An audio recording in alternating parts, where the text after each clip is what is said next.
బిస్మిల్లాహిర్రహ్మానిర్రహీం. ఇస్లాంలో 5 స్తంభాలు. హజరత్ ఇబ్నే ఉమర్ రదియల్లాహు తఆలా అన్హు గారు రివాయత్ చేస్తున్నారు. దీని సారాంశం ఇలా ఉన్నది.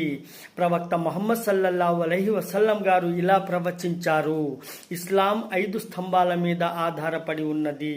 నంబర్ 1 కల్మా, లా ఇలాహా ఇల్లల్లాహ్ ముహమ్మదుర్ రసూలుల్లాహ్ సల్లల్లాహు అలైహి వసల్లం. దీని సారాంశం ఇలా ఉన్నది. అల్లా తప్ప వేరే ఆరాధ్యుడు లేడు మరియు ప్రవక్త ముహమ్మద్ సల్లల్లాహు అలైహి వసల్లం గారు అల్లా యొక్క ప్రియ భక్తులు మరియు రసూలుగా ఉన్నారు. నంబర్ 2 నమాజ్ ఖాయం చేయాలి. నంబర్ 3 జకాత్ ఇవ్వాలి. నంబర్ 4 హజ్ చేయాలి. నంబర్ 5 రంజాన్ నెలలో రోజా పెట్టాలి.